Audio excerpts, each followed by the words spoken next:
tank. He's good at setting traps. Has crazy power that he believes in. He has a great chin too because he's a guy. He'll let you get out punches and he'll still be coming at you. And then once he catches you, it's a wrap. Greats. Crawford's one of the best switch hitters I think since Marvin Hagler, and one of the most skillful boxers alive. He has very good skills. He's one of my favorite boxers.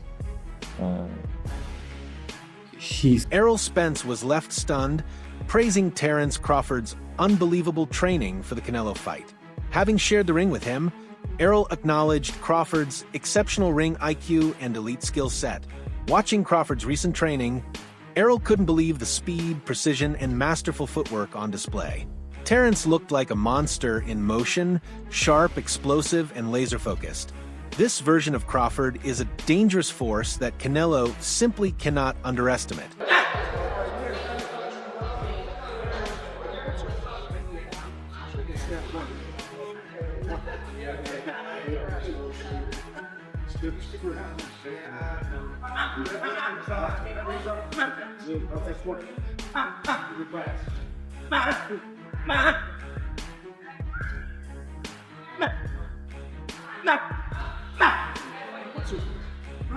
Step right hand, roll. When Terence Crawford reflected on his battle with Errol Spence, there was a clear sense of mutual respect between the two elite boxers. Crawford, known for his patient and cerebral fighting style, emphasized how he systematically wears down his opponents before delivering devastating flurries of punches. How hard does Spence hit? He didn't hit that hard. But he never caught you that clean. That was probably the best shot he landed. No, he caught me a couple of times, but I was surprised at how hard he didn't hit. Really? Given that everybody say, oh, he's a big puncher, he's this. I think he's just a volume puncher. I think he just wears opponents down. Just wear them down. I don't think, he has a one-punch knockout. He has power, but it's not like, boom, sleep. I think it's like, bam, oh, boom, boom, boom, boom. And then he just wear you down. Right, yeah. That is a difference, right? Because if you look at his career, you never seen him, like, knock nobody out with one punch. You never see him, dropping nobody with one punch. You always see him, like, wearing them down. That's why he goes so hard to the body, because he want to wear you down. Then once you get tired and once your body start weakening, everything started weakening. And those little punches that wasn't. Former world champion and boxing analyst Chris Algieri brought a sharp perspective when comparing Crawford and Canelo Alvarez. According to Algieri, while Crawford has consistently dominated his opponents and maintained control in nearly every bout, Canelo has had moments where he was visibly overwhelmed, what boxing insiders call getting bossed. One notable example was Canelo's loss to Dimitri Bivol, where Bivol's size, jab, and discipline dictated the fight. Algieri's point supports the notion that Crawford, though moving up in weight, possesses a style rooted in control, adaptability, and technical dominance, traits that have historically troubled even seasoned champions like Canelo. Crawford, who do you think can be the boss that night? When you talk about these two guys, you talk about two guys, number one, you can't boss me around. Yep. Two guys, you can't even look at me a certain way without me feeling some type of way. These guys now have set their sights on one another. Crawford and Canelo Alvarez. Obviously, we know the weight difference, but we've seen Crawford, looks like he's coming up slowly to that weight class and kind of acclimating himself in real time. How do you see that fight playing out? We're still pretty far away from that fight, and I'm going to hold my complete analytics on that. But I'll tell you this. Contrast and compare, maybe not a pick. But I'll tell you this. I've seen Canelo pushed around. I've never seen Terence pushed around. So when you talk about who's going to be the boss, I've never seen anyone boss Terence Crawford. I've seen Canelo get bossed. So that just psychologically, when you think about that, and this is a fight where I flip-flop on both guys because there's so many good points. Yeah, but he's 168. Yeah, but it's Terence Crawford. He's undefeated. Well, yeah, no, this guy's beating this, but stylistic. Even he hits him on the arm. There's so many different things you can talk about. But from a psychological standpoint, who's fresher, who's meaner, who wants it more? That's going to come into play.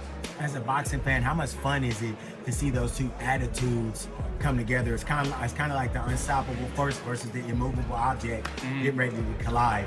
I've worked a lot of Canelo fights, and Canelo fight weeks are great. He plays to the crowd really well. His fans are awesome. I'm thinking about the Caleb Plant situation. I'm thinking about the Billy's Joe Saunders situation.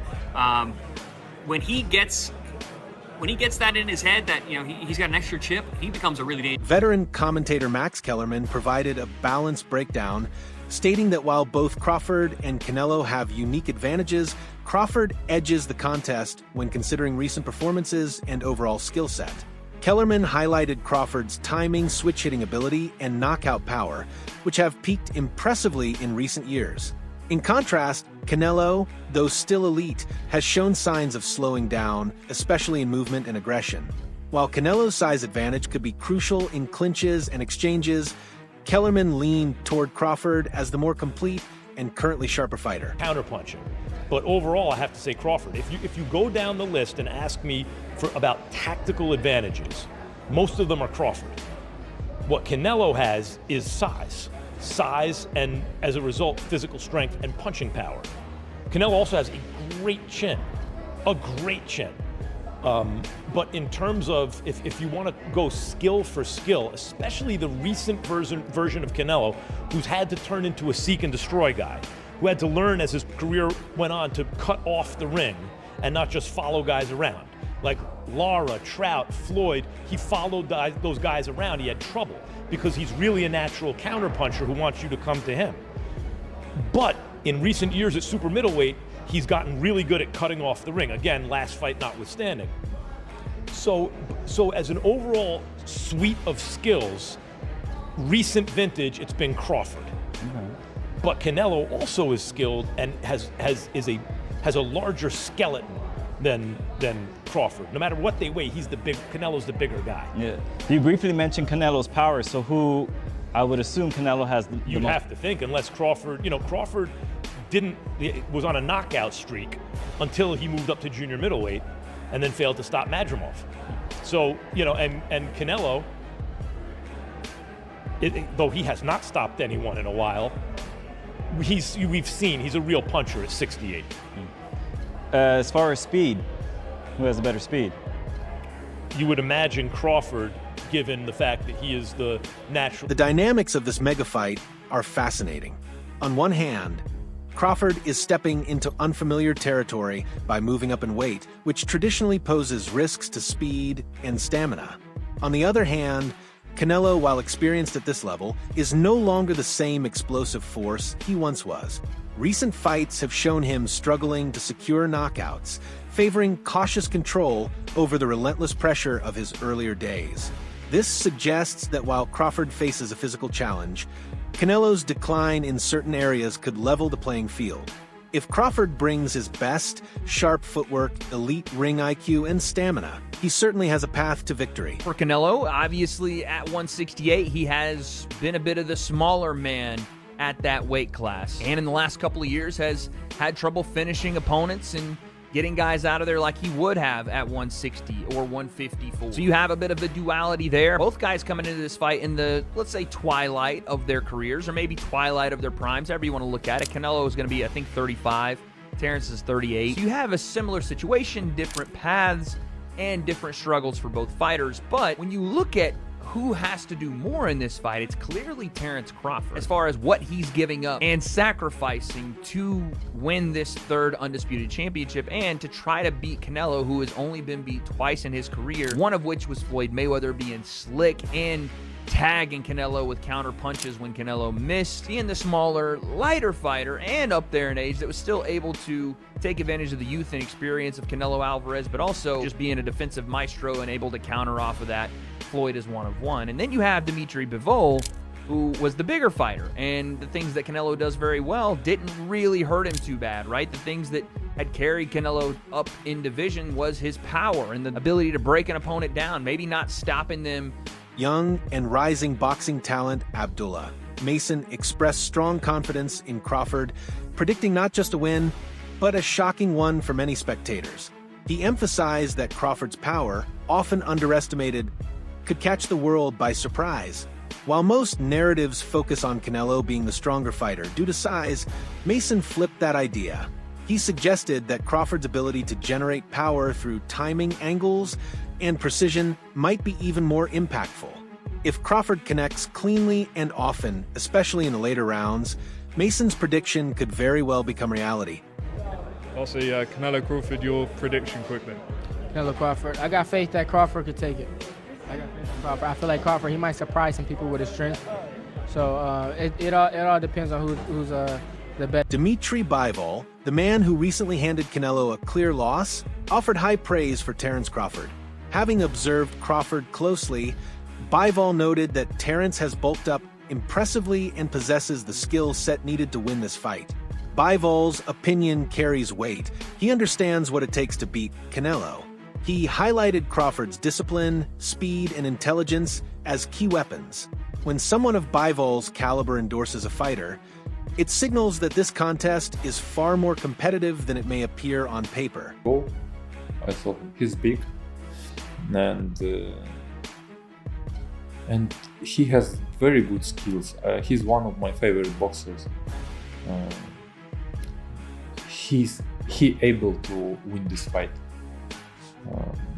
but there is a lot of but, and even not but, there is a lot of things, small things, which we don't know how he will deal with this. He need to get used to the power and pressure of 168, because it's different, big difference, to be honest. Maybe he will get used to it, and how he will be feeling himself on the same day when he will fighting, how his training camp will go on, a lot of things. But he's able, he has good skills, he's awkward, he can use two boxing stance. It gives him benefits, of course. I was at that same event in Dubai just before Christmas, and I saw him too, and I thought exactly the same thing, which is that he is quite big. Yeah. Size obviously is important. Jamel Charlo stepped up from super welterweight to super middleweight to box Canelo, and it didn't work at all for him. But Crawford is, he's one of the best fighters in the world, isn't he? Keith Thurman offered a nuanced take on this showdown. He acknowledged that while the fight may seem even to casual viewers, deeper technical analysis reveals important imbalances. Citing Canelo's recent bout with Jermall Charlo, Thurman pointed out how Canelo struggled when Charlo used movement and footwork intelligently. Despite being the aggressor, Canelo couldn't effectively cut the ring off or land clean once Charlo started utilizing his ring IQ. Thurman used this to suggest that Crawford, who is even more cerebral and strategic than Charlo, could create similar and perhaps even greater problems for Canelo. And, we ain't getting punched in the face, so let's just watch the show and enjoy, people. You know what I'm saying? Let's just watch what these champions do. No matter what they do, they're both great. They're both going to continue to be great, but by the end of the day, one will be above the other. Your eyes? It's not like, I think a lot of people are going to lean towards Canelo. I don't want to say it's like, I feel like for the fans, it's coming off 50-50. Like it's hard for me to really commit, because this is what happened, right? When Canelo just fought the Charlo, right? When he just fought Charlo, he knocked Charlo down. But after he knocked Charlo down and Charlo was using ring movement, he never hit Charlo with another big shot, okay? This is what Keith Thurman is watching. I'm not saying like, oh, Canelo didn't do good. Like, Canelo dominated. That fight, he dominated, right? But let's just pay attention to little details, right? After he got dropped, he never got hurt again. Why, you ask? Why did Canelo not hurt him again? Oh, because he was on his bike, because he was using lateral movement, because he was watching with his eyes, and because he was being attentive with his defense, and he was able to make Canelo miss, but he was not. On his podcast, Joe Rogan, joined by comedian and boxing fan Mike Vecchione, shared glowing praise for Terence Crawford. Rogan called Crawford a great and dangerous athlete, emphasizing his remarkable skills, mentality, and work ethic. He also pointed out that the Canelo fight is not only a challenge, but also a huge opportunity, both financially and legacy-wise. For Crawford, in Rogan's words, Terence Crawford is arguably one of the greatest boxers alive today, and this moment could cement his status among the all-time greats. That in his own interview, Crawford openly acknowledged the size disparity and admitted that Canelo might try to exhaust him using weight and pressure, but he remained calm and confident, saying he's prepared for anything. This mindset reflects not just physical readiness, but also psychological maturity. He's not underestimating Canelo. He's respecting the challenge while fully believing in his own ability to adapt. It's this blend of humility and self-belief that makes Crawford such a dangerous and intelligent fighter. Work has been going great, and fight time, we're gonna be prepared to put on a great show for you guys. Has this been in your mind? We've been talking about it forever. Did you feel like this was eventually going to be the case, that you and Canelo were going to eventually get in there? Not at all. Not at all. I didn't, think it was, a fight that he wanted. So I didn't really know. But, thanks to Turkey, Al-Sheikh, he made it possible. And, we got one of the biggest fights in the last decade, happening at Allegiant Stadium, September 13th. When you get in there, what do you expect? Everyone's going to make, a size difference, but what do you expect when you get in there with Canelo? I'm expecting Canelo to be Canelo. He's the bigger man.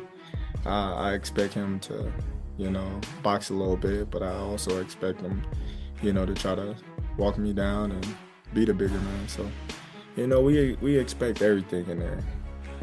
I was looking it up, and I think the last time Bud Crawford was an underdog for a fight was the Prescott fight back in 2013. Any difference? Do you even pay attention to odds, or that doesn't matter to you when you step in there into the ring that night? No, it definitely don't matter. The odds can't fight for him, so, it is what it is. Actor and martial artist Michael Jai White also weighed in, backing Crawford as his pick to win. His reasoning was simple: Crawford has been here before. Despite moving up in weight, Terence has consistently shown that he can handle bigger fighters by neutralizing their advantages with strategy. According to Jai, this isn't new territory for Crawford, just a new name and a bigger stage. He expressed confidence that Crawford will remain composed and execute as he always does. Calculated, vicious, and precise. So you would put your money on Crawford? Yes. You make money. Okay. Just put that out there. Mm-hmm. Why do you think Crawford's going to be there? Because Crawford could find people to fight like Canelo, who is amazing. Canelo has he's, oh my God, like he